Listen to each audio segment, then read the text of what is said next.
Live. Okay, cool. Well, hi everyone. Thank you all for coming. We're going to be doing a little, a very informal Q&A with Robert Rotifer, who is an Austrian museum, yes. Well, I am. we're about to find A out. living museum. That pretty much sums it up.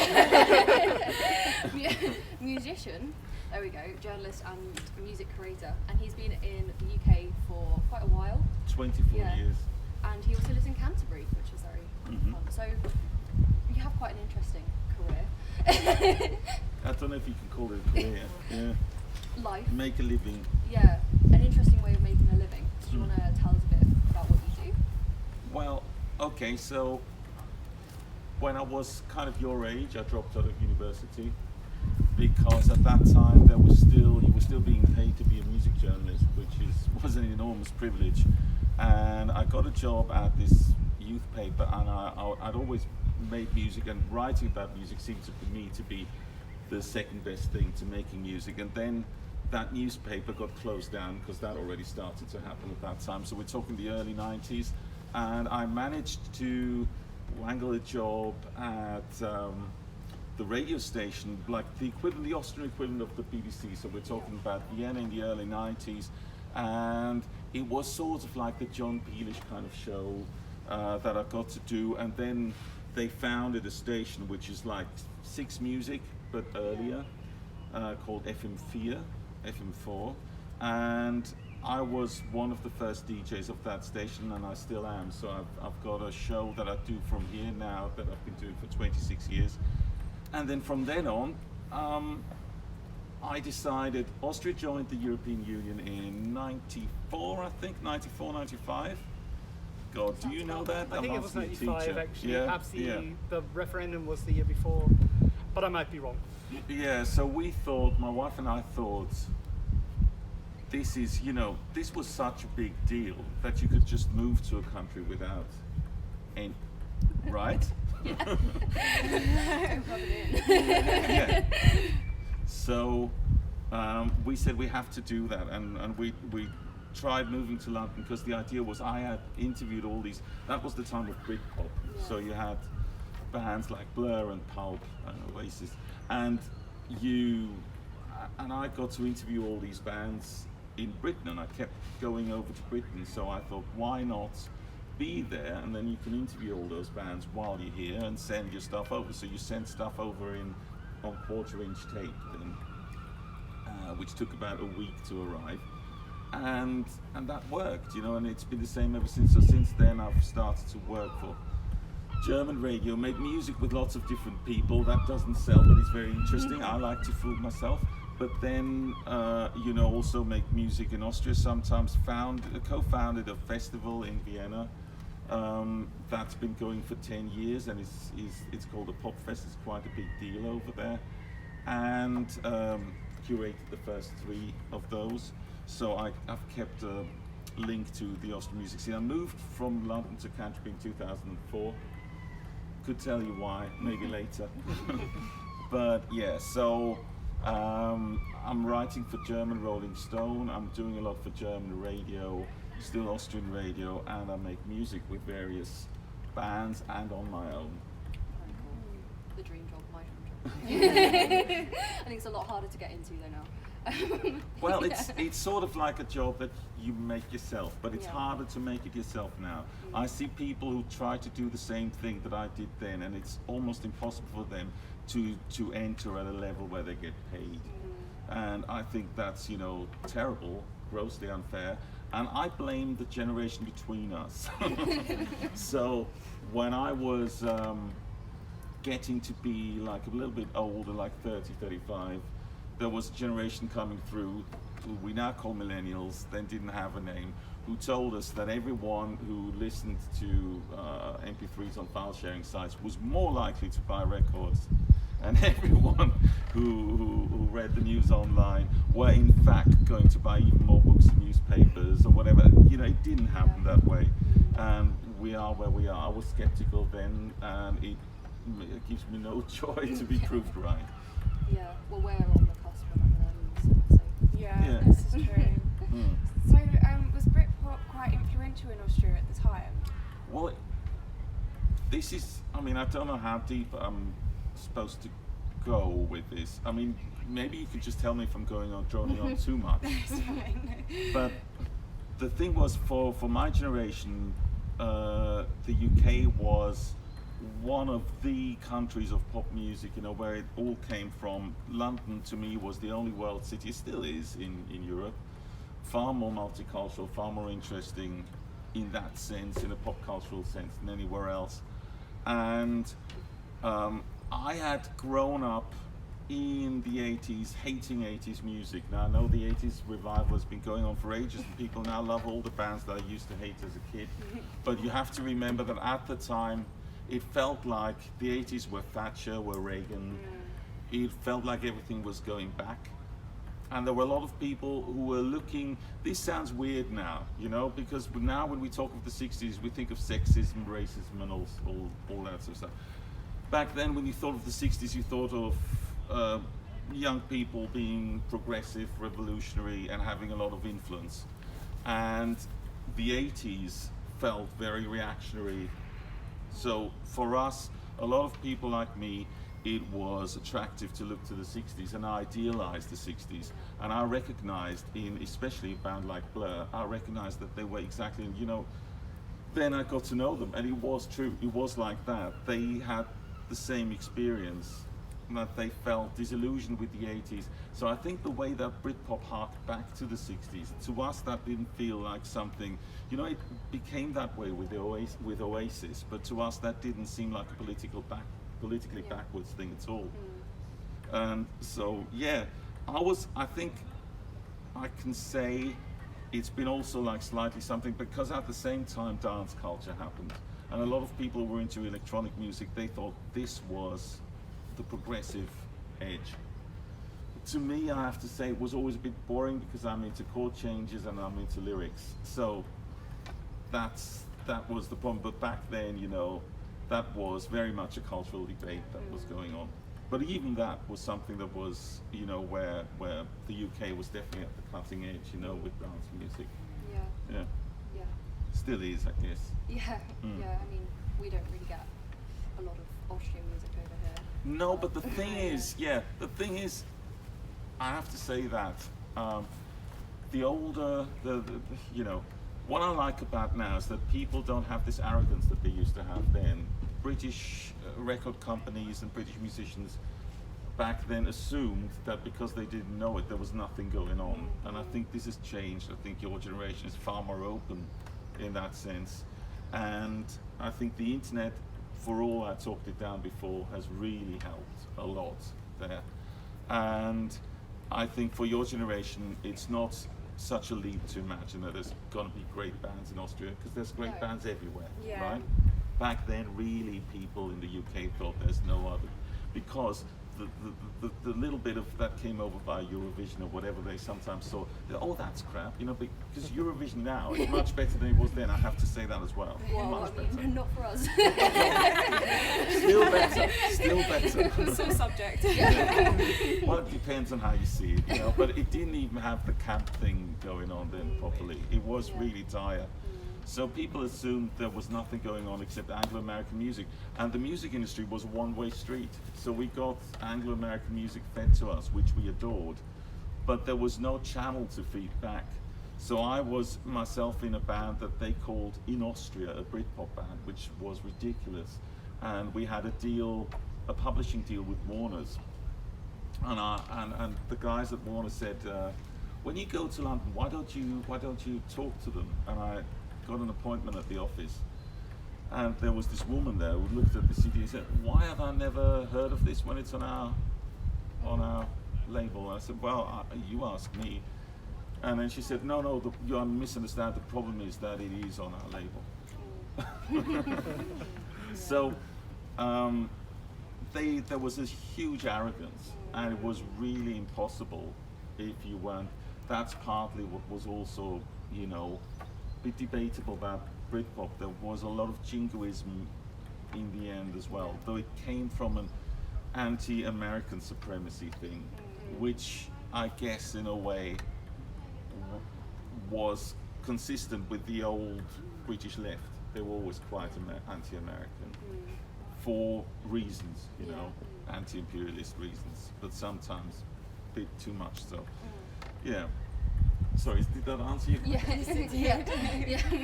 So in these bands, did you ever branch into making music in German? Yes, but only after I moved here and only after Brexit. Okay. So, when I grew up, there was a brand of Austrian music who sang in dialect, and to me, that was provincialism. To me, that was much as I said before that we never got international recognition. We at least tried. We wanted not to be kind of my circle of people. Wanted not to be a provincial band that you can only understand in their hometown.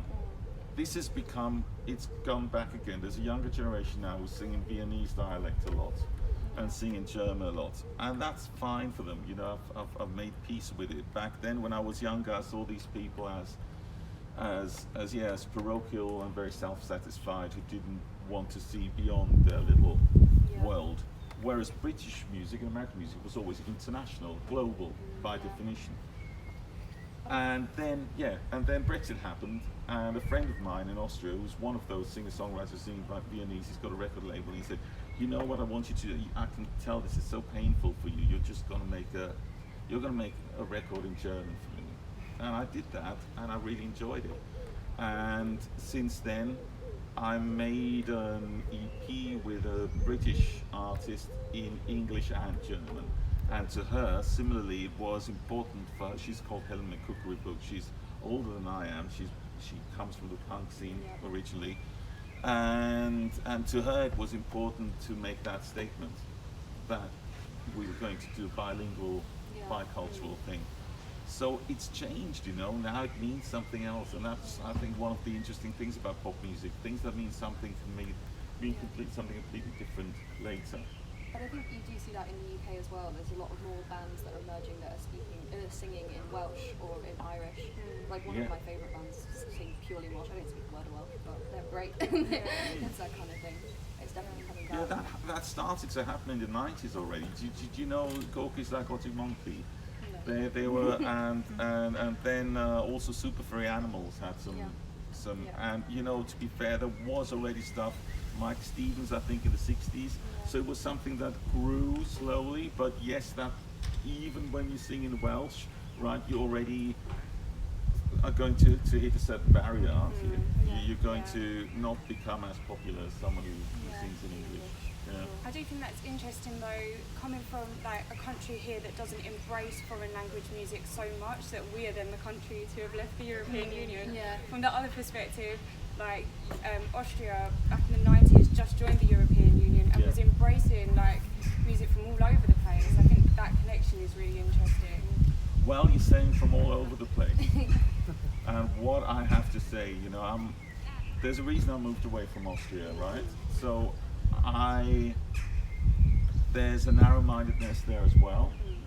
And at that time, this is also starting to change slowly, but at that time people were very wary of what happened to the east of the country. So when I grew up in Austria, there was still the Iron Curtain, so it was hard to get to Hungary or Czechoslovakia. Hungary was the easiest of those countries. And at the time, which is also weird, they've got Orban now. So there was a lot of snobbery towards the east. You know, I think it took Austrians a lot longer than it should have to communicate properly with the countries to the east. We like to go west all the time. But yeah, people listen to a lot of Italian music, for example. Still, you know, things that I rediscover now, I think, actually, you know, there's people in Italian music who, if they'd sung in English, they'd be as big as Leonard Cohen or Bob Dylan, you know, they really would be. But that's just pop culture is Anglophone. Yeah, but then Eurovision this year had possibly the most foreign music England has ever had. 'Cause usually Yeah. it's just the French who sing in French, or maybe at a push Switzerland, but Yeah, it's funny, and I don't know if we're going to talk about this, but you know what I said before. I think the status of Britain as being an international country of pop is under threat now, Yeah. for various reasons. And we can go into the minutiae later. I can tell you all about how terrible it is to tour for British bands now, because this is something that is being swept under the carpet because we don't notice it because no one can tour anyway. yeah. But that there's some, you know, round the bend there's some Yeah. really drastic stuff. It's already Going to- the only way that bands make any money now anyway, touring. A lot of Yeah, a lot of the time they don't even make money, but a lot of the time they just break even. Bigger bands, I mean, everything's skewed towards, like everywhere in society, everything's skewed towards where the money already is. Yeah. And so you've got, I mean, I know a lot of these people who tour and just about break even. And you can have a really successful tour and really a lot of this is just, you know, on a shoestring. Yeah. And especially those people who do it on the shoestring are going to be the hardest hit. Yeah. Well, they've all set up GoFundMe's and Patreons and Yeah. stuff during the pandemic, Yeah. so they can't do anything right now. Yeah. Can you hear us there, actually? Cool. Yeah, so do you think, like, obviously you've got a negative opinion of Brexit, do you think you'll stay? Oh, well, the question is for me, I mean, I have two kids who were born Yeah. here. They're as old as you. So one is 18, one is 22. Yeah. And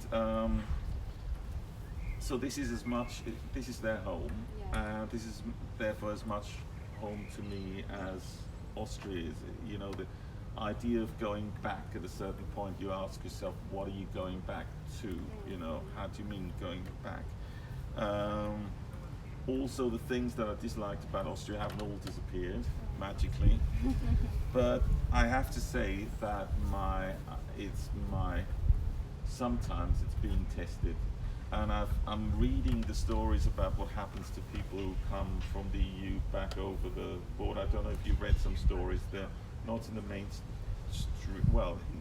in the Guardian, basically, about people who, even though they have settled status, were, you know, treated, as they say, like criminals. Yeah. And I mean, that's what happens at borders, but unfortunately that's also what happens at Europe's outside borders to people from outside the EU. So one has to be, before one gets too sorry for oneself, you know, think that actually that's, for most people, that's a terrible normal that we now get to know. Yeah. Would you ever consider moving back or perhaps to a different country, not Austria? Yeah, You I've would? considered that, yeah. Where in particular? Well, I thought about France and I thought about Germany, and when I was your age, I would have never in a million years considered Germany. But it has become a far more interesting place. I mean, it was a different Germany then anyway. But yeah, so if I could just ask back, so when you decided to go to uni in Canterbury, what did you think about Canterbury? I mean, what were your associations? Was there You any? go first, Katie. My associations, well, I always liked the size of the town. Yeah. Very historic town, but also pretty. I think it's just convenient. It's almost a good mixture between being in the country and also having everything so nearby. London as well. Yeah, Yeah. of course. Because the reason I'm asking is that the reason I ended up in Canterbury Yeah. was because of pop history. Yeah. I mean, my wife and I and the kids, we were in a flat in London that was getting too small, and we were on the way, one day, we were on the way down to the coast, down the A2, and we went past Canterbury. And I said, you know, the Canterbury scene, we have to have at least seen Canterbury. And that's when we decided that day to move here. But the Canterbury scene is one of those founding British pop myths to me. I don't know if you know about these, if you heard about these bands like Soft Machine, Yeah. Hatfield in the North, Caravan. They were all bands from around here. And now when you ask those musicians, they will tell you, those who are still alive, because we're talking the 60s, they didn't have anywhere to play then here either. Yeah. There was one club, the Beehive, I think. So they all played in London. So the fact that London is so close was really important there as well. Yeah, it But was- yeah, I think Canterbury, I just wanted to mention that to me and to other people that I know from Austria, has a ring to it as being a place where important music comes from. But then I would say that I haven't seen a good band in Canterbury once. No, They're all in Margate. Yeah. Yeah. That's funny with Margate. That Yeah. has changed so quickly. Yeah. Margate's great. Go So you to first moved to London. Yes. Moved to So London. why did you first come to London? Because London was where everything was happening. Yeah. And at that time, we moved to Kentish Town, which was just near Camden Town. At that time, Camden was the place where all the clubs were, all the gigs were, and it was just about to move to Hoxton, and the East End was just opening up, but it was still quite a cultural desert there, which you can't imagine now, but yeah. Yeah. Would you ever move back to London? I have considered moving back to London, but it is still very expensive. And it is also a bit of a slog sometimes, isn't it, London? And the good thing is that train is expensive, but it takes less than an hour. And in London, the suburb you'd find yourself living in most likely, unless you rent one room or something, Yeah. which, and I can't because I've got too much stuff. The suburb you live in is just as far away time-wise as Canterbury is, so that's something to think about. Yeah. So we get back onto journalism. Yeah. Do you think you're going to continue writing about the UK and writing about the UK? Well, yes. I mean, Brexit has turned me into a political journalist Yeah. as well. Yeah.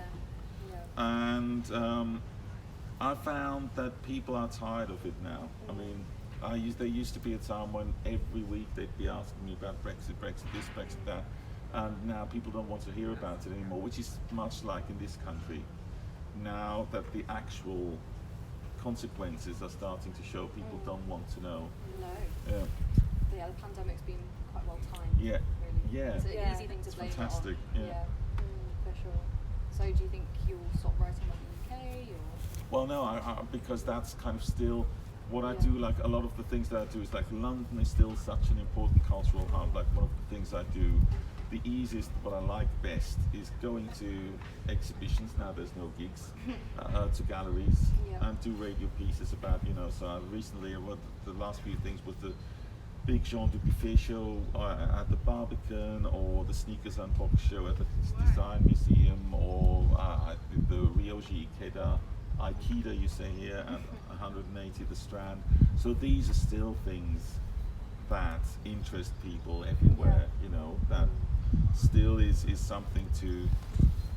A German radio will ring up about much more than British radio will ring up someone in Germany. Though that, I think with Berlin is this, you get more from Berlin now, a little bit more. I think you have to look for it though. Yeah. You have to be someone who's already interested in that kind Yeah. of thing. So yeah, that was actually a question. Would you ever write on Austria for the UK? Well, I don't think there's any interest really. Yeah. So I once, when the Melody Maker still existed, I once wrote a column letter from Austria, which was like when they let you try out if you could write for them, and they liked it. But I thought, and what am I going to write now? You don't actually. What would you like to know? Oh, nothing. Okay. So. I think there's. I see what I said before. I see there's more interest, and I see that there are British music journalists, especially also literature journalists, who are far more interested in Austria now than they were then. There's just recently I saw someone had handed in the Josef Roth biography that's going to come out next year, I think. Austrian novelist that I think when I first came to Austria was completely unknown. Now is fairly widely translated and read. Same with, I remember last year there was, everyone started to read Robert Musil there was a hashtag Musil 2020, which surprised me. The Man Without Qualities was a big fat book. And so there's interest, but it's more in interest in the heritage culture. It's like rediscovering that kind of European idea. And I don't think that extends to contemporary art so much.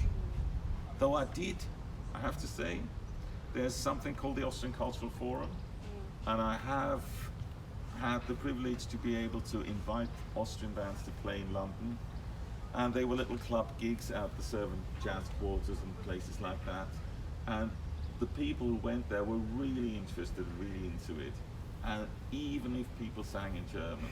So there is more openness. I don't want to talk about that, but you know, that really has changed. But you obviously do a lot more political journalism now. Where do you kind of see British politics heading? Really far to the right, you know. I mean, I really, it pains me to say this, but one of the reasons I moved away from Austria was that the right-wing populism was starting to get really strong there at the time. I started to feel uncomfortable.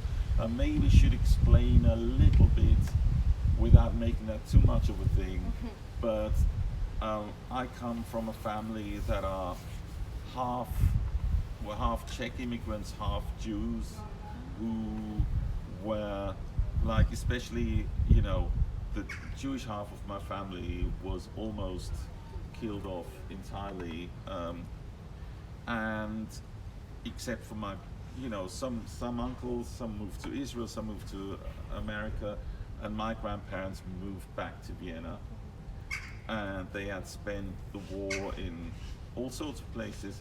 But the thing was, they were like really proud of having moved back and not being defeated and all of that. But I've always felt slightly out of place. I've always felt that there was slightly something that I didn't feel completely at ease with about the Austrian post-war identity. I mean, I'm sure you've talked about this in classes, but you know, there's this Austrian idea was always that Austrians were the first victims of Nazism, and that wasn't really the case, because a lot of them were fervent Nazis, you know. So there was a lot of hypocrisy around, and when that right-wing populism rose up, you had the feeling that it was coming back up again. So I felt like it was almost like my grandmother. She actually had a ticket to come in '38. She had a ticket to come to London and become a maid. And she decided to stay in Brussels and to leave the train in Brussels instead. But it was almost like I was making that move, you know. And to me at that time, it seemed so much, you know, more advanced in that sense, Britain. And now, to get back to your question, I think we've gone so far back, and it's hard to recognize even, because multiculturalism and this is this dichotomy, because while I say young people are far more open now, the political establishment has become far more jingoistic and nationalistic here, and I think the problem with British politics is that you have this two-party system, and so you had what would in other countries definitely be the far right, has been subsumed into the Tory party. And sometimes even, I have to say, some stuff that some Labour people come up with would be a far right position. Sometimes, you know, I don't know, a politician that I actually normally like recently talked about, when COVID got closing the borders, we talked about, I don't know what, foreign influences entering the petri dish of the British population or something. I thought, wow, if you use that language where you basically talk about foreigners like germs, that would be a really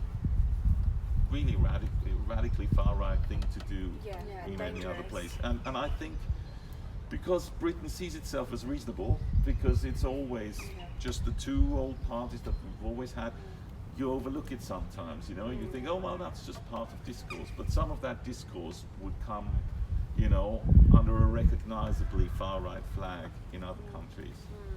I'm not saying that doesn't happen in Austria as well, by the way, now, you know, or Germany. Yeah, definitely. No, I think a lot of the things that they get away with as well, they wouldn't get away with in other countries. A lot of the things that the Labour and the Tory party do. Yeah, and at the moment also, as a journalist, I have to say that what's happening in the news reporting at the BBC and in some newspapers and the impending launch of that Fox-style news channel is very worrying as well. So I have to say, the way we talked about Brexit, the way it hasn't been reported or misreported was quite a shock to me as a journalist, because I knew and know BBC journalists, and I thought it was astonishing to me how they just rolled over. And you can see how that happens, especially since the board of the BBC, this is getting into detail, is now partly directly appointed by government, and you have actual, donors, party donors as chairman. So that is, something that I find very worrying about the UK, and I think you shouldn't take it as normal. I think you should be aware that even if some people act as if it's normal, this is really definitely something to be very conscious of and pay attention to. Do you think it would be different if that was happening in Austria? I think similar things are happening in Austria, and I think similarly there's a lack of awareness. But I think what makes it harder here is that in Austria and other places, people's general assumption, and that's also problematic, is that, they're all corrupt, or they're all at it. And that means, on the one hand, there's a healthy skepticism, but on the other hand, it also means that you can't do anything about it anyway. Whereas here, there's like almost the opposite. It's like, we don't, we have a bit of, we call it cronyism when it's corruption. We call it, you don't take it as seriously sometimes as you should, because there's what people call, that the idea of the good chap, that often in Britain there are no written rules, because the idea is that everyone's a good chap, basically. And that is really, dangerous, as it turns out. And it leads to a lack of consequences as well. Which means nothing ever changes.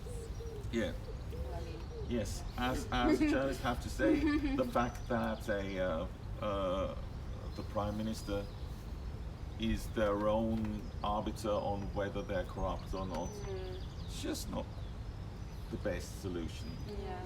And I find it interesting. I spoke recently to the head reporter for ARD, which Allgemeine Rundfunk Deutschland, so it's like the German BBC, and she told me some of the stuff that she'd heard about what's going on inside the BBC, and it was really scary.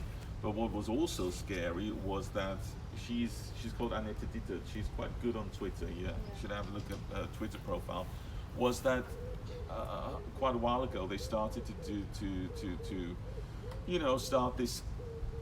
Tory MPs started to basically campaign against her on Twitter and saying, why do we allow these foreign journalists to talk down our country?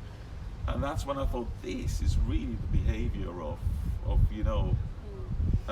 shady, that's not the behavior of a European open country at all. And it's almost ironic that we have such a sense of pride in this country, that we were always on the right side of history, but then there are now these parallels with exactly what we were fighting against. Yes. It's a mess. But how much, two things, like how much did people, you now said that's what we were fighting against, but you're fighting against Hitler basically, who was going to, if you didn't stop him, he was going to conquer this country.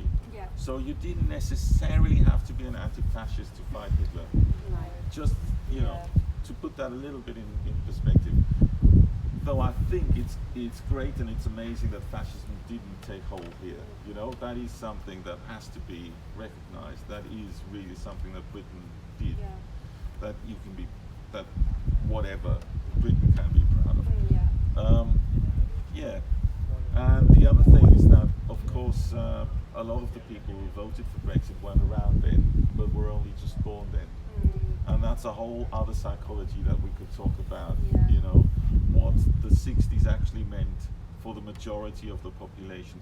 What, you know, the 60s of the students and the hippies went parallel with the 60s of, you know, people who still, you know, who got none of the fun of that, but, you know, watched it, maybe skeptically, all these people taking drugs.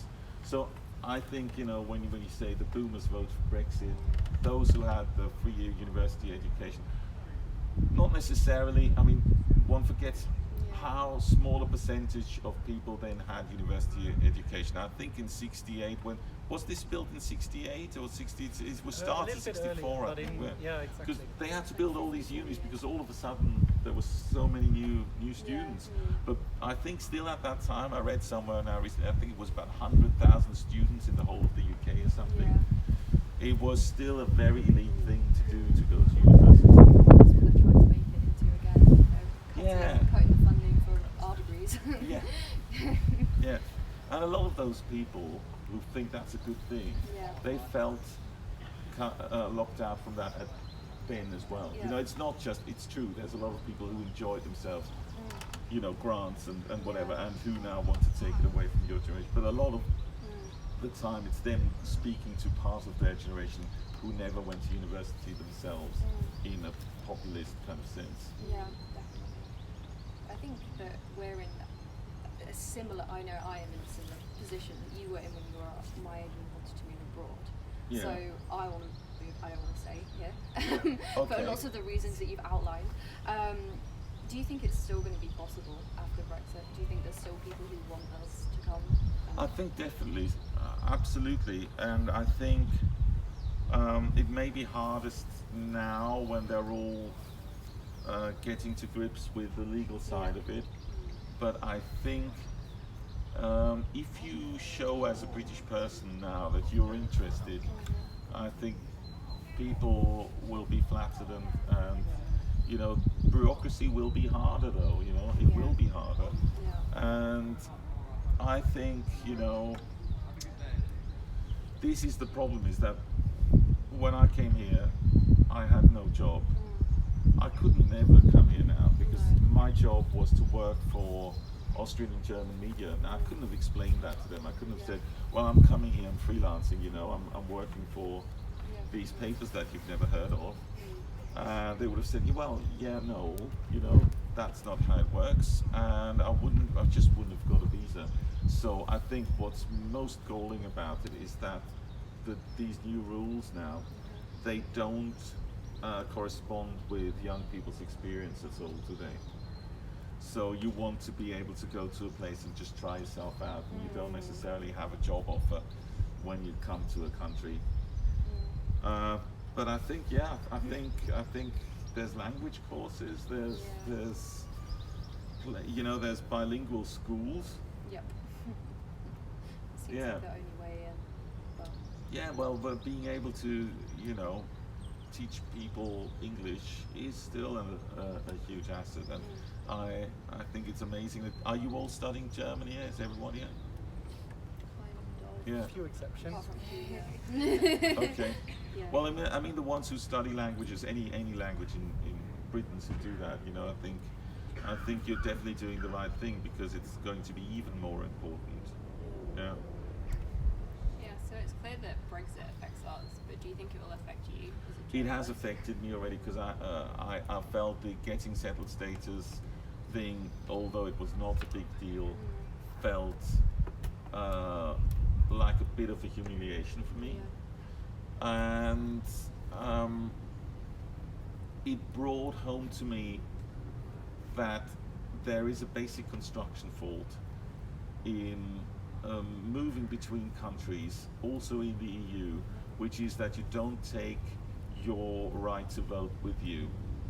You know, you move to a different place, and in Austria and Germany you even have to register there. But here, okay, I registered with the Inland Revenue, pay my taxes here. So, you know that saying, no representation, no taxation without representation. this is basically what's happening to everyone all the time who's moved to a different country. And now part of the reason why, you know, xenophobic tendencies have become so successful is that because there are certain parts of Vienna, when I leave the underground there, I look around me, I know that 50-60% of the grown-ups that I see are not allowed to vote. And it's similar in parts of London. I've never cared much for being electorally disenfranchised. I was, you know, I voted in local elections, voted in European elections, always really frustrated that no one took European elections seriously. It was so badly reported here. But never mind. But now I feel that not having been able to vote in that referendum and not being able to vote in the elections, now it bothers me. It never used to. Now it really does bother me. So it's changed that. Well, I remember reading in like 2018 the amount of people who had voted for Brexit, the numbers had switched. So if you assumed that that many people had become 18 and were able to vote, Yeah. had switched and so many people had died who had voted for Brexit. It was, wouldn't have happened. yeah, it was heartbreaking. My daughter went to one of those schools here in Canterbury, and they had a mock Brexit election. We had one. You had one, Yeah, right? Yeah, And it was kind of 90%. Yeah, we Remain got or 90% something. Yeah. Remain. Wow. Yeah. Then the results came out the next day, and because I was like, what, like a month, 2 months after of voting for it. So you felt I was that on heartbreak, Thursday. right? I felt Yeah. that heartbreak for my children. You know, they were completely shattered. Yeah. Well, I was applying for unis as well, and applying for unis with what? Yeah. Because I think no one knew that it was going to take as long as it to happen. But it was like, well, has my year abroad gone away? What's that? Which is what these guys are facing now. Yeah, the year Yeah. abroad, that really has disappeared, hasn't it? For next year's. We're Yeah, but still how's it going to be possibly- financed? Are you going to be We're okay? still financed by Yeah. Erasmus, but next year's Okay. year. Well, we were just talking about this is being a student at a German Austrian university, but it is still possible to do a work placement, for example. However, how are you going to get the work permit? Yeah. So, I mean, the options certainly have become fewer. Yeah, well, it was like when I was looking at doing a master's in Austria and Germany, but it's impossible for me to work at the same time, which is what I need to do to Yeah. fund it, because I can't get the right kind of visa. Yeah. So I think there's going to be a lot. Oh, that is terrible. I mean, what I would suggest in general, trying to find work is to, in a sense, oh God, this is being filmed. No, but you kind of have to go over as a tourist and actually start looking for work, don't you? Yeah. And then go, because who's going to, you know, I mean, yeah, you may be lucky, but to get a job from here, it's going to be quite hard. But yeah, you can do that, and I don't know. It's just we will see how it all pans out. I haven't been back to Austria for a year and a half because of COVID, and we don't know. We don't know. I'm supposed to go there in the summer, but at the moment, I don't know if you know. There's no flights landing from Britain because of the so-called Indian variant. Yeah. Because we like to see pandemics as national issues rather than global issues. Yeah. Yeah, which has also been reflected in the vaccinations. Yes, absolutely. And you know, I think, okay, so we're of this, I'm guessing we're of the same persuasion that, you know, I watched this documentary on how they, what's it called, the smallpox were eradicated, and there was a global vaccination program from 67 to 77 where they were actually paying people if they had a positive diagnosis. You know, they went to Africa and said, if you have a positive, you know, if you think you've caught it, we'll give you $200. I think it was $200, because they, you know, asked, and they certainly vaccinated them for free. You know, I know this is a different situation, but But yes, and I know this isn't what we were here to talk about. But yes, I think you definitely, unless there is global vaccination, we will never see the end of it. Yeah, Yeah. absolutely. We should try and lift. Yeah. Tone. There's a thing to campaign for that no one seems to campaign for. Yeah. Yeah. Well, with the vaccines, we've got to get ours. We're still waiting, but You haven't got your vaccine, yeah? no, we're not old enough. Yeah. But yeah, hopefully soon. But anyway, should we get back to not Yeah. talking about Should we do some lighter topics? Pardon? Should we do a lighter topic? Yeah, let's do a lighter Yeah. topic. What do you want to go for? Should we talk about Robin's music? Yeah. So your music now, how would you describe that? Well, okay, so I'm doing various forms of music. I'm doing stuff on my own. I'm doing stuff with a band, and also, you know, I'm involved in various projects. This doesn't really tell you anything, but basically, it's guitar music. But the last few projects that I did was I produced an album for a 72-year-old Austrian legend. Yeah. Mr. Heinrich will have heard of him, Andre Heller, who's like, when I was a kid, he had already had his first records out, and he wanted to make one last record, and he chose me as his producer. And I got friends of mine from England, and we went over to Vienna and recorded there with Austrian musicians, so that was actually a mixed production, Anglo-Austrian production. That was one of my biggest projects of the last few years. Then I did an EP with Helmut Cookery Book, which was, you know, much more low budget. And then I did an album with a French singer-songwriter, chansonnier, also journalist, by the way, called Louis-Philippe. Philippe Auclair is actually good, and we did this thing called Louis-Philippe and the Night Mail, which came out on a German label. That's what you call Baroque pop. So it's very, you know, loads of chords and very complex but nice and sweet. Yeah, I don't know, and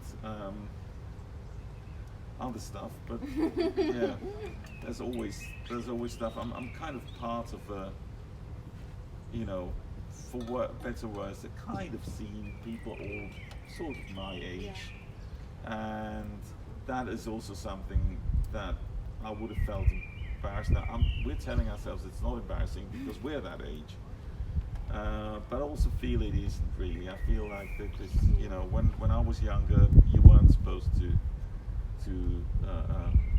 make music at the age now, or maybe you were, but but it was you know, it was genuinely, there was always something, you know, people always say, oh, why don't they stop? You know, oh, ridiculous. And now it's like, oh, he can still walk. Well, let's get him on a stage. Yeah, that's fair. I think everyone's writing books that used to make music in the 70s. Yeah, because that's where you still get advances from publishers. There's this really good Richard Thompson memoirs that just came out.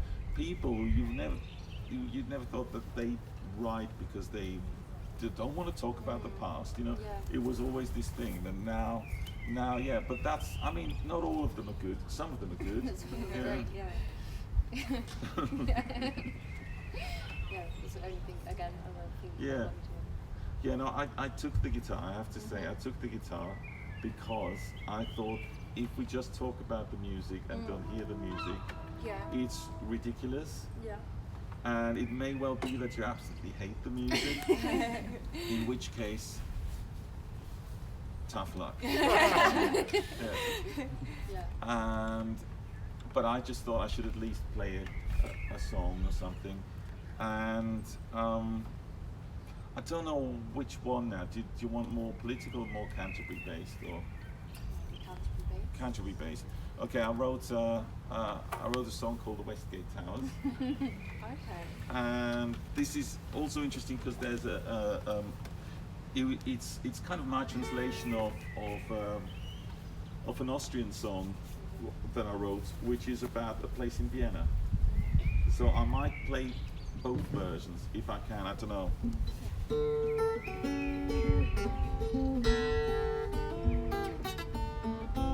I can't believe I'm nervous. towers.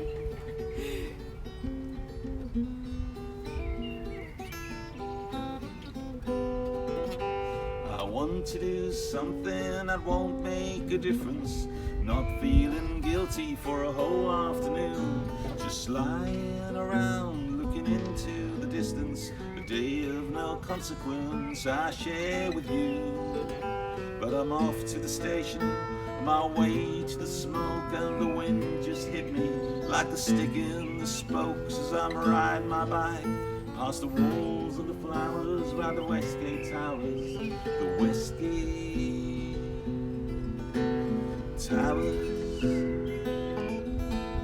On the train I'll read a book from the last century, where they sit round for ages just shooting the breeze.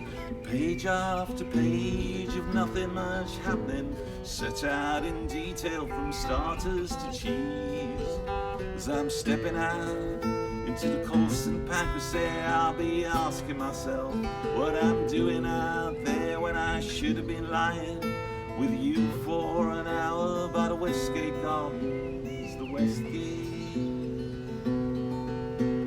Towers.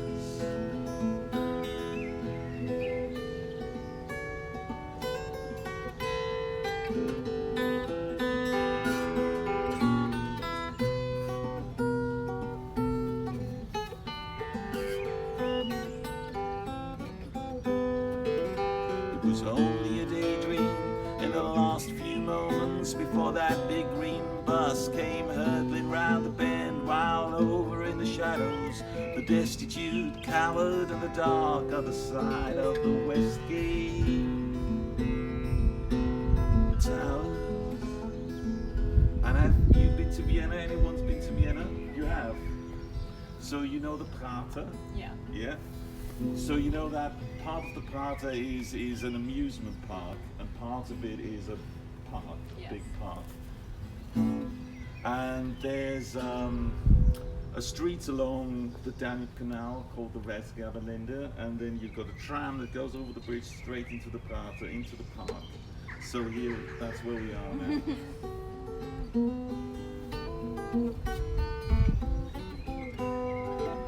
Versteht sich dann vieles erst aus dem Zusammenhang.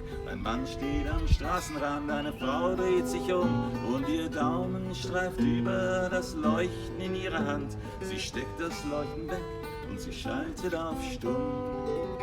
Und was kreischt da ums Eck wie ein sterbendes Schwein? Das muss die alte Garnitur aus der Erinnerung sein. Sie stöhnt und sie streckt sich in Richtung Rotunde und rollt in den Prater auf noch eine Runde. Aber ich will nicht in den zweiten, kenn die Gegend viel zu gut. Ich will sehen, was sich tut, wo es nach Erdberg weitergeht. Wo sie die Wassergasse rauffahren, da ratterten wir runter. Wo das Kopfsteinpflaster Wellen schlug, ist sie eben wie ein Brett. Ja, I can't remember. It's so hard to sing in two languages. Ich hab noch eine Stunde da, die Frau und der Mann. Und jetzt halten sie Hände an der Weißgerberlinde, der Weißgerberlinde.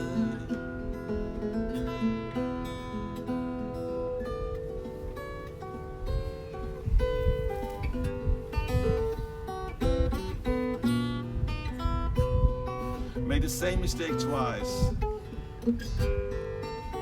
Now you think that's how it goes.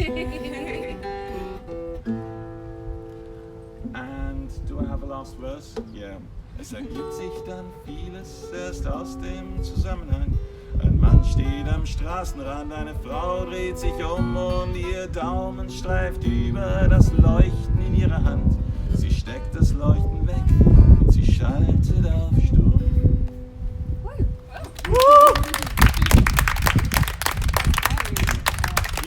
Technically the first gig I've been to for. Do you understand any of the German at all? I find it impossible to Yeah. understand German when it's so. Yeah. It does sound a bit, doesn't it?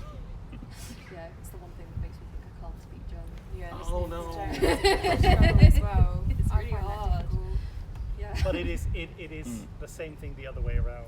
Really? I like to think I understand English fairly well, but if someone sings it, you have to be so much more focused. Yeah. But the thing is true. with German as well is when they like clip the ends of sentences Yes. to make it Well, rhyme and the stuff. English don't do that. Good point. Yeah. The Viennese Austria. Where were you from in Zweiter Bezirk. Zweiter Bezirk? So from the same district that my grandparents lived in, my mum lives in, the second district of Vienna. Really interesting place. It's between the Danube Canal and the actual Danube, and it was kind of swampland that was built on, so it wasn't the most prestigious area, and that's why it was also the Jewish ghetto, basically, for a long time, big parts of it, and which is also the reason why my grandmother grew up there, really, and my grandfather grew up next door in the 20th district. It's also on that little island, and your family's always from there as well. Kind of, more or less. I mean, parts of the family are from all over, because that's just what it is when you're Viennese. But it's now one of there the was always someone in the second district. Yeah. It's now one of the coolest districts. I mean, it's funny. It's a similar story, when you think about swampland and the Jewish quarter, which is now really cool, like the Marais in Paris. It's really similar, actually, when you think about it. Yeah. So. Yeah. That's where we took you just now. Yeah. So on that note, do you have any advice on how to break into the music industry? I wouldn't be sitting Don't. here. Well, it's so tough because I have friends who work as teachers in music schools and teach exactly that, how to have a career, and I just think exactly that, actually. One of the reasons they're teachers is because they can't make them living on music. It sounds so harsh, but it's just the truth. And I think so.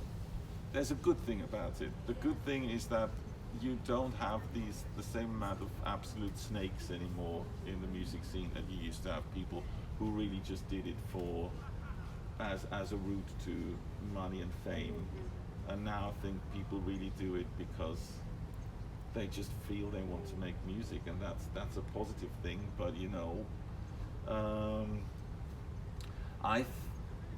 I last year, just before the start of COVID, I did for Austrian Radio. I did a detailed report on the young London music scene, which seemed to be me like such a ludicrously wide brief that at first I thought, you can't do that. But then I thought, no, hang on. Maybe that's okay. Maybe I should just talk to people from certain genres who no one's heard of yet. So I asked some of those pupils of the people that I know that teach, for example, and like one of them runs. She's about your age.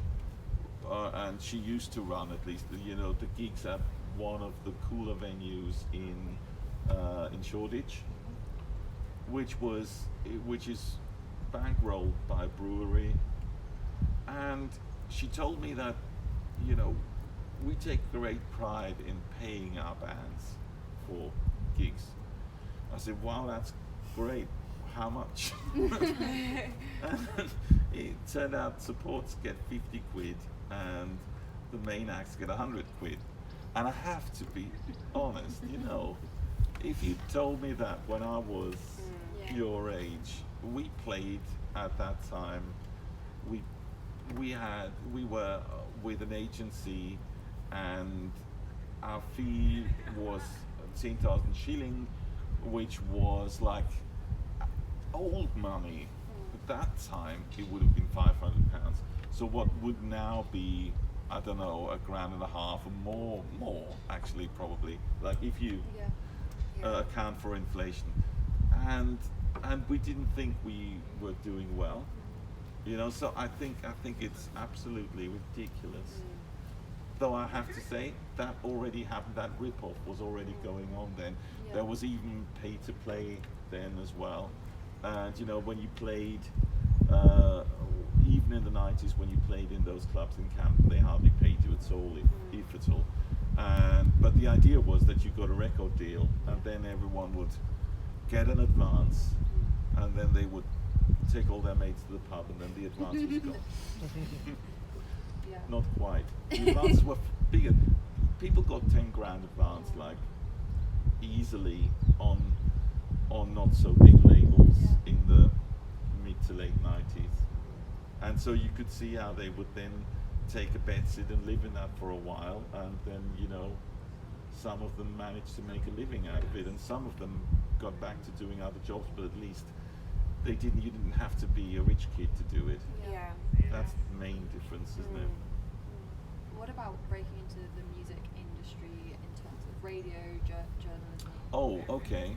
Yeah, well, I think that's possibly better or easier. I don't know. I can't really say, because I just know about what it's like in Austria or Germany, and I think back then when I started, the question was just, do you have any ideas? So if you went into the office and said,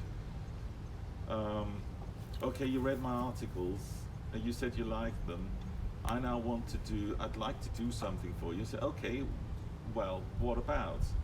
Like my first radio show that I did was this label Factory Records that brought out Joy Division and all, and that label folded. And I said, well, I want to do something about that label going under. I wanted to, and I was immediately given an hour to fill. That just wouldn't happen now. So it's harder, and I guess it's more of a system now. People have assessment centers, they have proper interviews and so on. It was a lot more whatever then. But you know, again, I'm always trying not to be a cultural pessimist. The positive thing about it is much easier for women, I think, now than it was then. Yeah. For you know, non-conforming people, it's much. I think there is more diversity now, or at least there is an attempt to have more diversity. And I think the fact, what I just said, you know, that things are more formal. There's also a plus side to it, because at that time, if you had, you know, the confidence, then it was easy. If for some reason you didn't have the confidence, then you might have the best ideas, but you wouldn't get heard. So I don't want to, you know, idealize the past too much. So I had so much arrogance and confidence in my 20s, because I was a male white guy who knew about music. Maybe it was easier. I mean, I have to face up to that. Maybe it was easier for me than for others. So how much do you think the music industry The music injury, I love that. I'm a museum and music industry. Yeah. So how much do you think the music industry has changed throughout your career? Beyond recognition, absolutely. And again, positives, negatives. When I do my radio show, I find new music on Bandcamp. I find new music reviewed that is coming out as 300 records sold via Bandcamp or whatever, and is just to the same standard produced because technology has become so much cheaper. First few bands I was in, we could never get ourselves recorded right. Especially, I mean, that was better in Britain.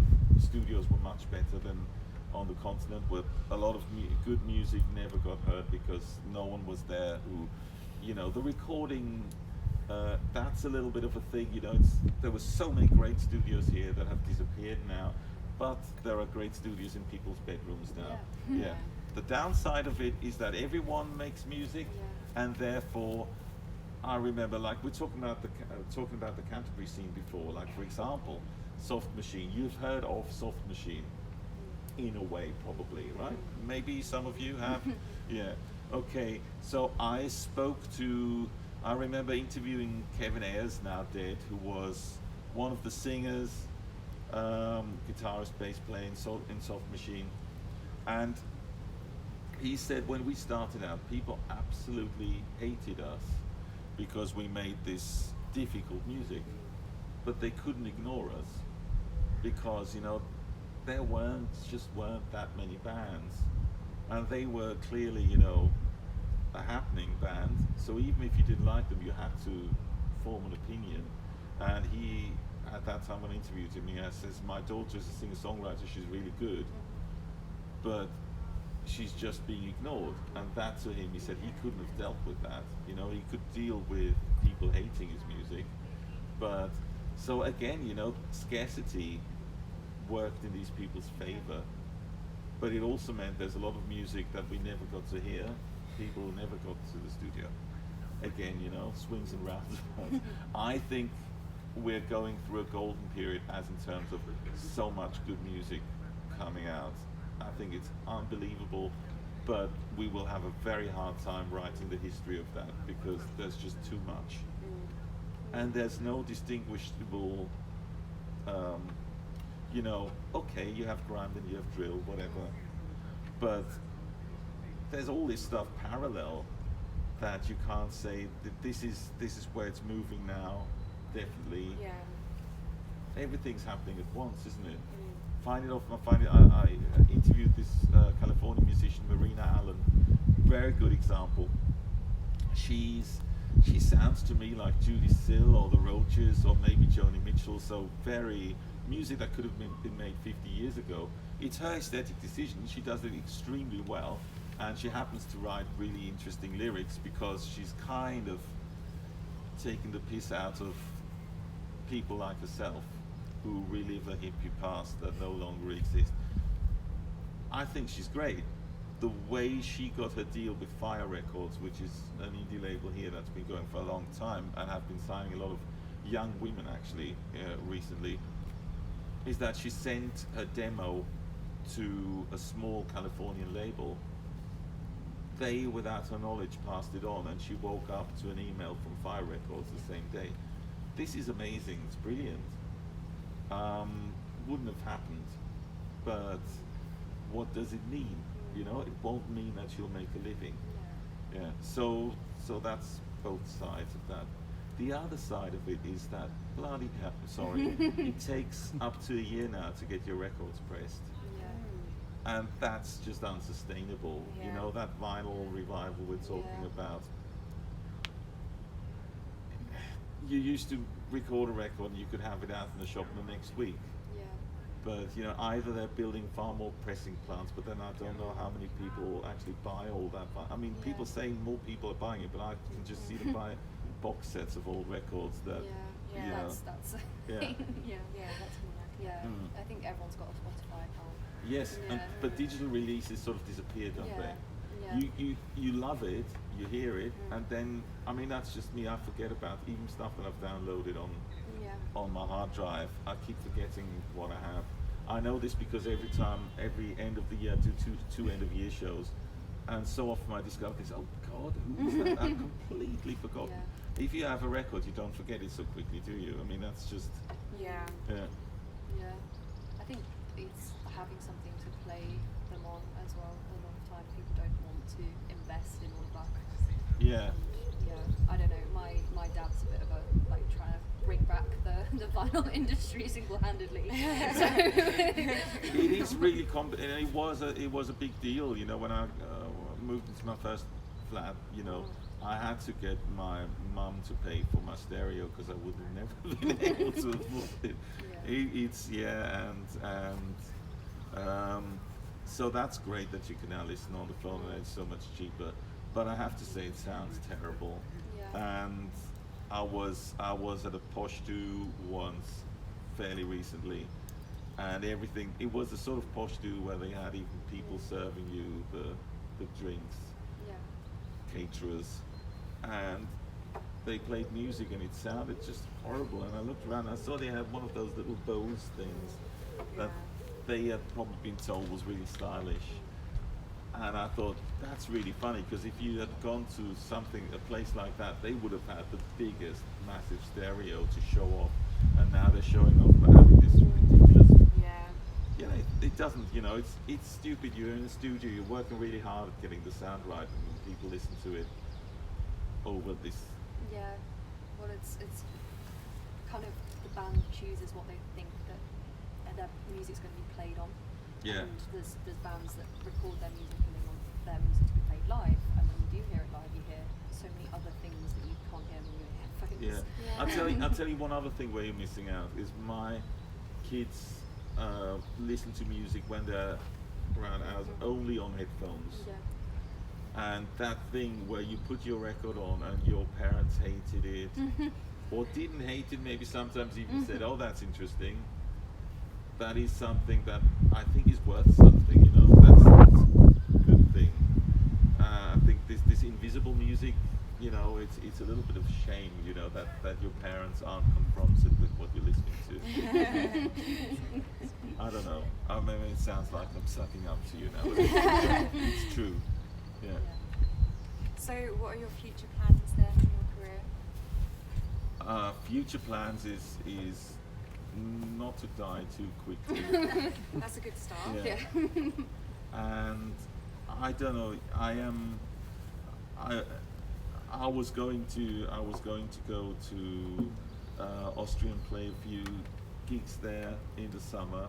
I was really looking forward to that, and then we were going to do a project that I'm not allowed to talk about, and I wanted to make a whole album with Helmet Cookery Book, and I don't know if I can call that a career at all though anymore. It's really, if you go to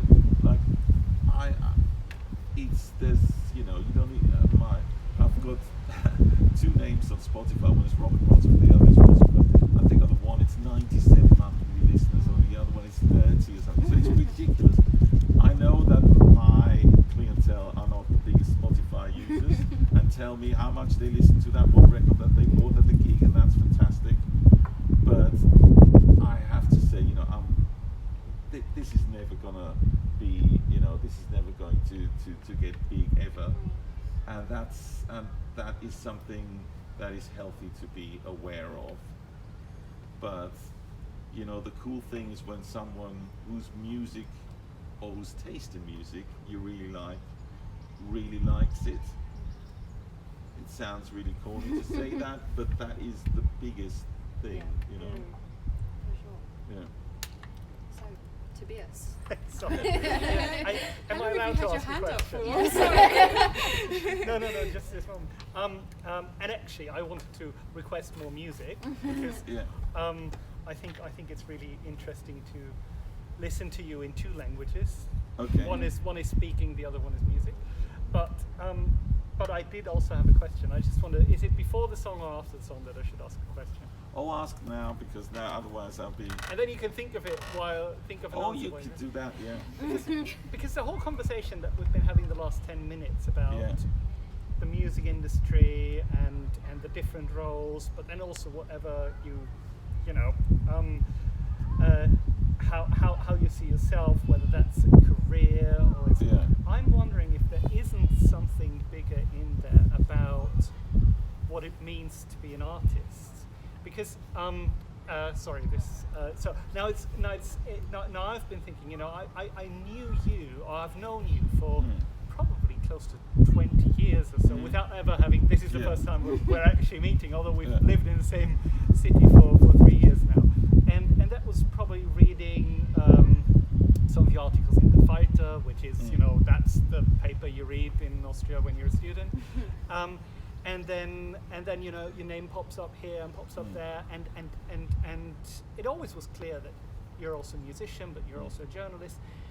And it's almost like there is a brand, of course, around Europe. I'm not sure if the word brand is the one that you would use, but it's a persona, it's an artist, but you are as much an artist when you write as when you play your music. as when probably you are collaborating with other artists.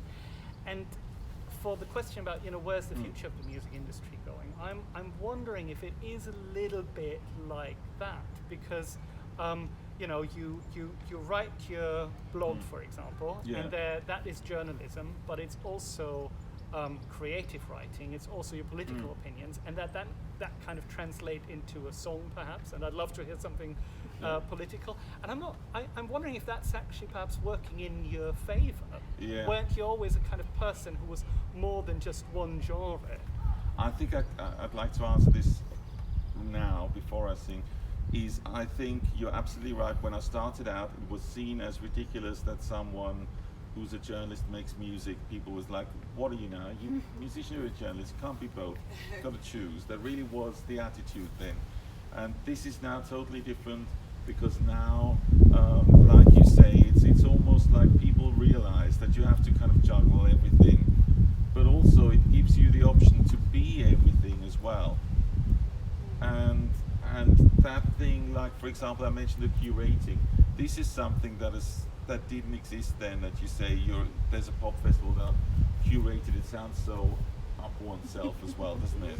But it is kind of, because a lot of these aspects are now seen as, like you say, as part of the art, and it's in a funny way the way that it's become less just professional and more a vocational thing in the actual sense of the word, that has given a little bit more freedom sometimes to people. That's true, because again, I'm given this, because you mentioned the blog, I'm given this blog that I can write for the radio station, and they don't tell me how long it's supposed to be, and if it's sort of, the language is a bit weird, that's kind of good. And that wasn't like that. I remember when I started out in journalism, there were kind of rules that you shouldn't break, and now I think people are far more free about how they, and you're right, it becomes a brand, and it becomes this thing. Even if the records don't sell, it's important that they're there, because people will claim, oh yeah, I heard that, and you're like, really? Yeah, I really heard that, because but you notice that because they're aware of you making music, therefore when you talk to other musicians, when you interview them, they see it with different eyes. Say, oh, he's interviewing him, this woman or this man, like from musician to musician, and that's a different thing, and then that becomes part of the deal. Yeah. So I think maybe you asked before about ideas for for how to build a career. I think this is so much more important now to create. You said a brand, of course you also said, you excused yourself for the coarse language, but it's true, it is, you create a kind of persona, that's right. Well, thanks God I didn't call you an influencer. Well, it's only a matter of time until influencers write books, and of course we laugh at it, but of course it's a medium that can be used for many for more important stuff, and it will be, I'm sure. He says to the one viewer on Instagram. Four. Wow. You have loads of Twitter followers. Well, I've got 3,790, which is not. I think that's I've got Okay.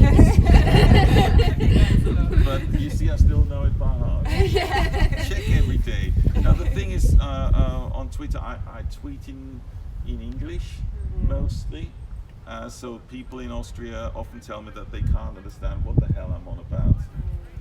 But sometimes I think they follow me just because they think about.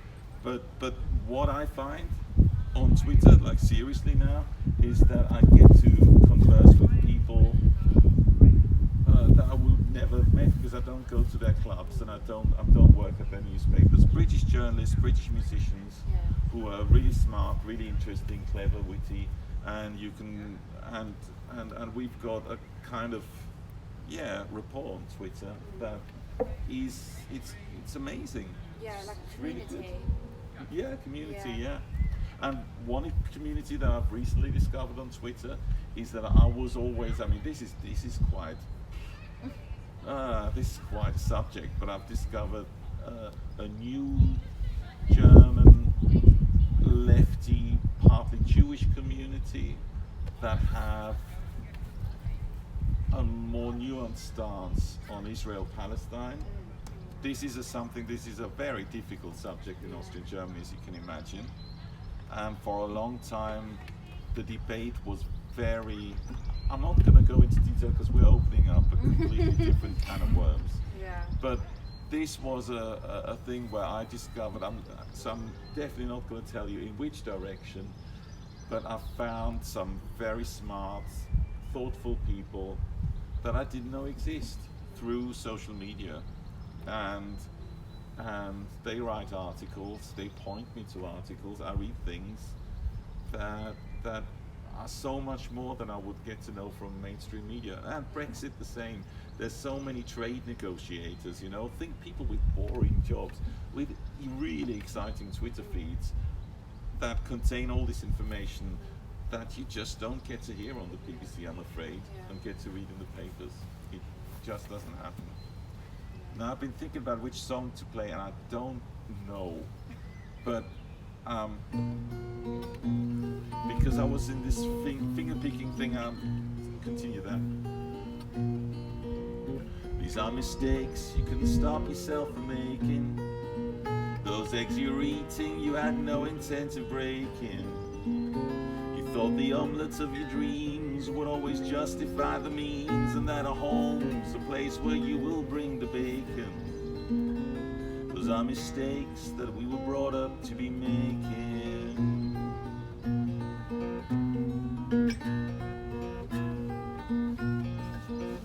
These are mistakes you couldn't stop yourself from making.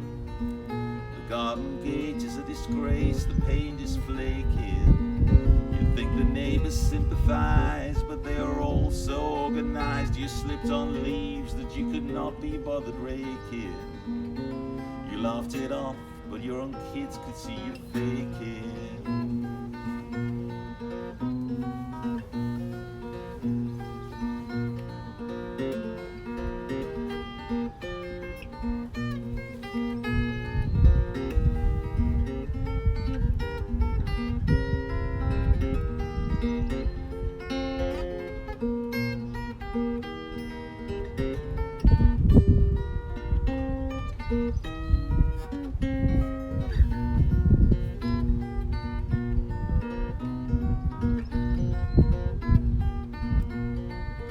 These are mistakes we couldn't stop ourselves from making. The signs were there and there was really no mistaking. You weren't really that naive, but it felt better to believe. Now every time you watch the news, your brain is aching. These are mistakes we won't forgive ourselves for making.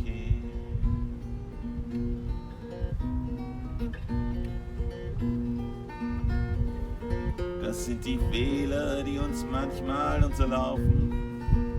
Dein Planet zieht immer nur dieselben Schlaufen. Du liest immer nur denselben Schund, siehst immer nur denselben Mund, greifst nach den Dosen, wo dieselben Dinge draufstehen. Das sind die Fehler, die uns immer unterlaufen. Maybe I'll get another one.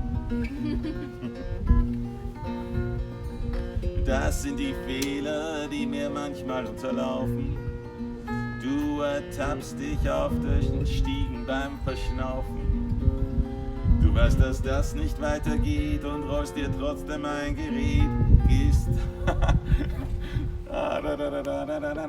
Oh, sind wir schlafen. Oh, das sind die Fehler, die dir immer... The funny thing is, it's the mistakes that you can't stop. So when you make a mistake singing that song, you can always say that's kind of play acting.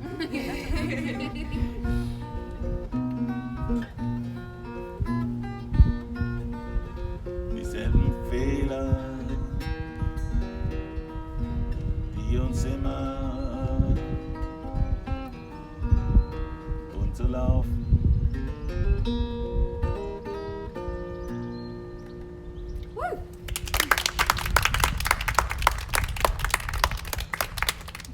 Thank you. Should we ask the audience if they have any questions? Yeah. Let's have any Q.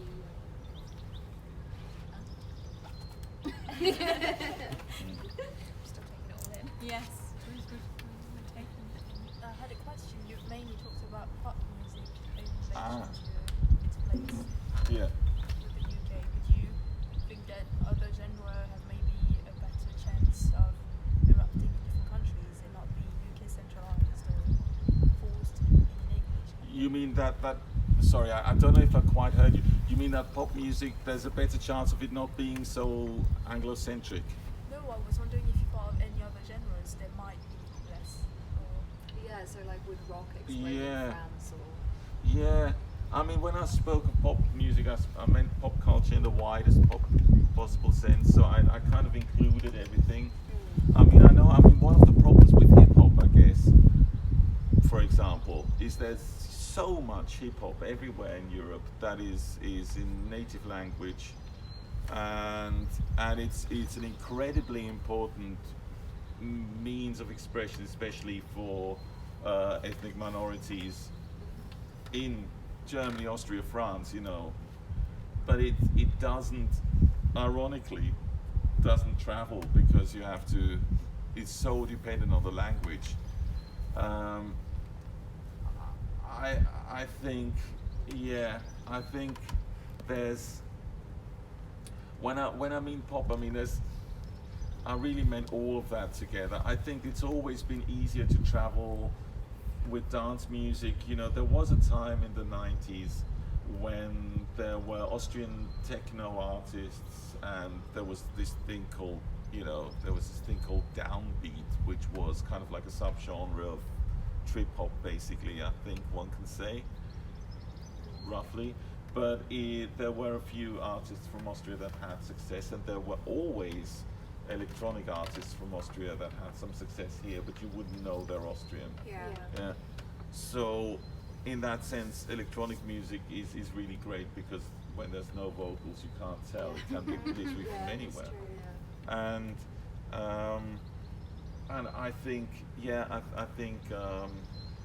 there is, on a small level, there's a lot more, even the place where I come from, indie pop, there's a lot more that happens between the countries, like collaborations between French and British artists, maybe French and German artists and so on. There's lots more than used to be, because of the internet making it easier. And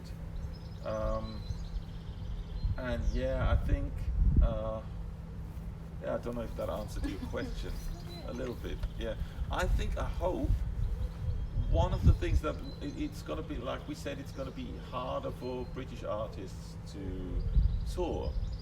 I mean, maybe just a little bit of a positive thing may be that, I don't know if you're aware, but in Europe, the big festivals tend to be still conveyor belts for American and British bands, where they go from west to east, east to west, all the big festivals. And it tends to be, very rock, very male, very Anglo-centric bills on those festivals.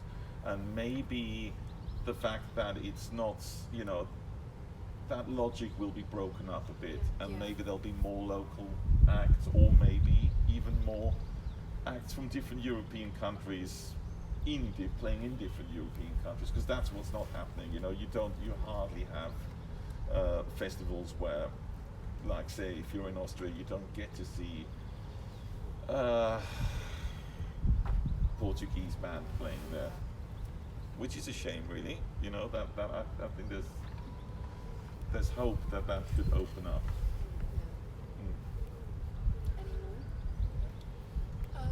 You mentioned that you interviewed some grime artists in London, right? Well, I did, but young, yeah. I'm really interested in that because I find that when I listen to German rap or French rap, and even sometimes grime, it's a lot more international, like the language they use, not so much the English ones. but especially with German rap, like you can find a lot of Arabic, a lot of French and German all together, and I think that's really interesting because I feel like with other music genres, it's often going towards English. I mean, maybe there's like a trend against it, but like, how would you kind of, compare genres that I guess they're more linked to ethnic minorities and Yeah, I don't know. like I don't know more if I'm how competent I am at saying that. You know, but I think I think rap has become extremely extremely important there because it's also so often linked to not so often. I mean that mustn't generalize, but there's often a link to political emancipatory struggles because it's a really good medium for that, and I think it's something that I definitely, because we're talking about Austria, I think it's something that I definitely see when we do this thing, this Popfest, where in a good year you have 50 to 60 bands, and the ones that have the people from ethnic minorities in them, this is a generalization, will most likely be the hip hop acts. And I think there is still a very, indigenous bias in a lot of guitar music. I think especially guitar music is really slow at opening up. But that's also got to do with the fact that a lot of people from ethnic minorities maybe don't want to do guitar music, So, but I'm on difficult ground here. I don't know if you read that one of the people I interviewed recently who would be far better to talk about this is a guy called Johnny Pitts. I don't know if you've heard about this book, Afropean. He wrote this book called Afropean because he grew up in Sheffield as the son of white, I think Irish mother and a black American soul singer. So what he found himself is he had problems with black British identity because it's so much based around the idea of the Caribbean and the empire, and he felt that didn't correspond to his experience because he came from an American background, and he felt his identity as European and African. And he went off on a journey through all of Europe and mixed with black people in Germany, France, Russia, and talked to them about how they felt about that. And this book is really interesting because it kind of explores questions like that from a more knowledgeable perspective than I can offer. And his musical link was music that I don't particularly relate to, but there was this artist called Zap Mama in Belgium, and she was part Belgian, part Congolese, and her records came out on David Byrne's label Loaka Pop, and he wanted to have a genre name for the music, and they came up together with this word Afropean. And he said that to him, reading that word was a liberating experience. I think that's how he said it, but at least it was something that, so yeah, I'm obviously of the generation who knock identity politics, but I think I've learned a lot from identity politics, and I'm learning all the time in a really good sense. I learn what I do like, I don't what I don't like. I think it's the same for you. But most of all, the most important thing I've learned about identity politics in the last few months, I guess, is that a lot of people are very heavy on identity politics who think they're not. I think nationalism is identity politics. Brexit is definitely identity politics. All this talk about, the war again on wokeness or whatever, it's not just wokeness that is identity politics, it's the war on wokeness that is just as much, if not more so, because what else do you do rather than kind of show your identity as the boomer, the Gen X guy or whatever. And you know, my only problem with intersectionality, and we weren't here to talk about it, but this is, it all goes into that, is that I think we're all much more difficult, you know, the nuances are endless. You know, it would have to be a spectrum that goes into, and then of course you've got the problem of atomization. So I'm all for it, but including solidarity, there's got to be a way to find solidarity. But I think, again, this makes me sound like I'm sucking up to you, but I think that new generation I read about are sorting that out now in a way that hasn't happened before. Well, I'm really hopeful that this sort of conundrum, this seeming contradiction is being sorted out, because we can't ignore it. You know, the people who say they want to ignore it are stuck knee deep in it. Yeah. I didn't answer the question. It's okay, I kind of was just explaining my views on things. I have a question. Yeah. Do you think that journalism and music does have the power for change, or can influence Yes. society? Yes. You know, I talked before about these people I discovered on Twitter who write good stuff, and I've seen some of the stuff that they've written blowing up and crossing language barriers. I think, wow, that's getting somewhere that you couldn't get by having an article in a weekly paper. Having an article in a weekly paper, however, now has less impact than it used to. So again,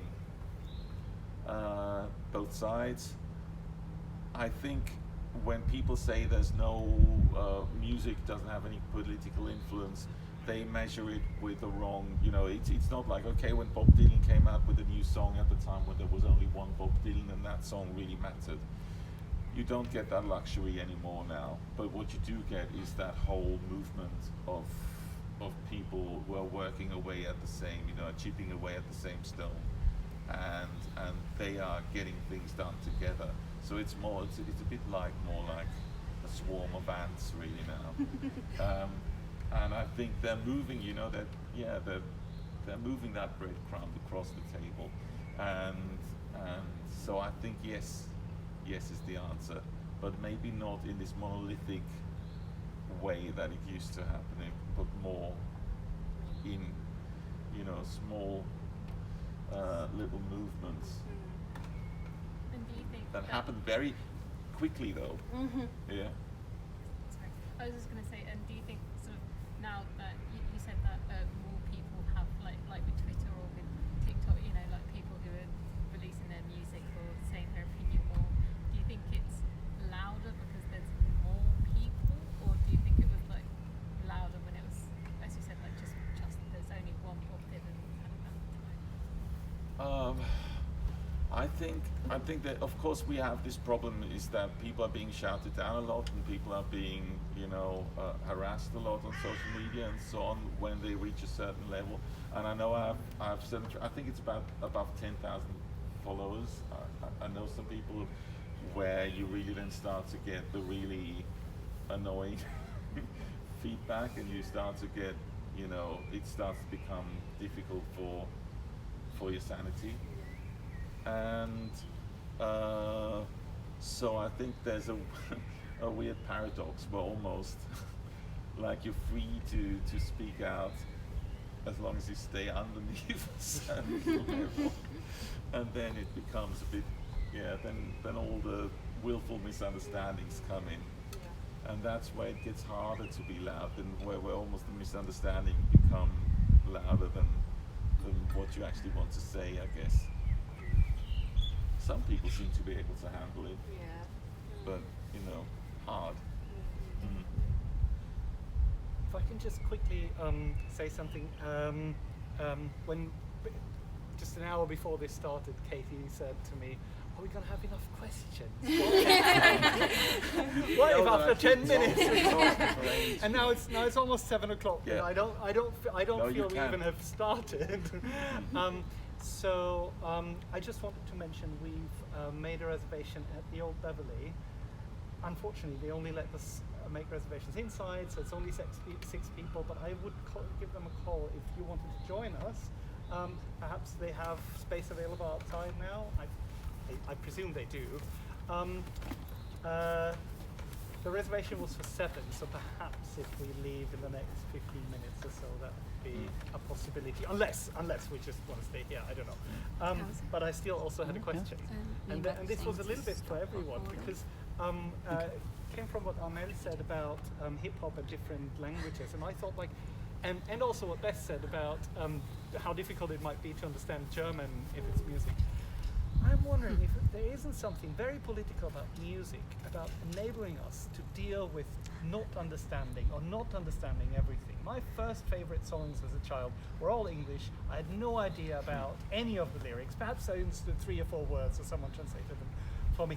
And then it was this revelation, 10 years later, you actually understood what you were singing along to. And I made up my own lyrics often. But I think I wonder if it isn't, especially as a non-native English speaker, if that isn't an amazing experience growing up with music all around you that you don't understand. And I wonder if that's the same for someone who grew up in the UK as an English speaker. What was the first song that you remember that you